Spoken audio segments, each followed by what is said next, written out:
మనిషి ఓ సామాజిక ప్రాణి. సమాజంలో తిరుగుతూ మాట్లాడుతూ ఉంటారు.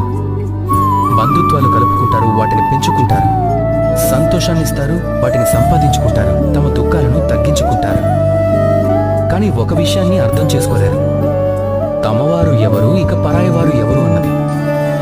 చూడండి, మనవారు అంటే మనం సంతోషంగా ఉన్నప్పుడు తోడుండేవారు కాదు.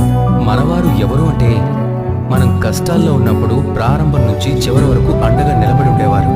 గుర్తుపెట్టుకోండి, అంతా బాగున్నప్పుడు మీతో కలిసి వచ్చేవారు ఎవరు అంటే ఎవరినైతే మీరు కోరుకునే మనుషులు వారు.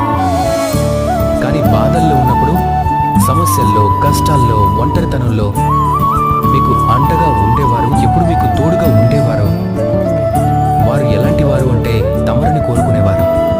కనుక ఎవరిని దగ్గరగా ఉంచాలో, ఎవరిని దూరంగా ఉంచాలో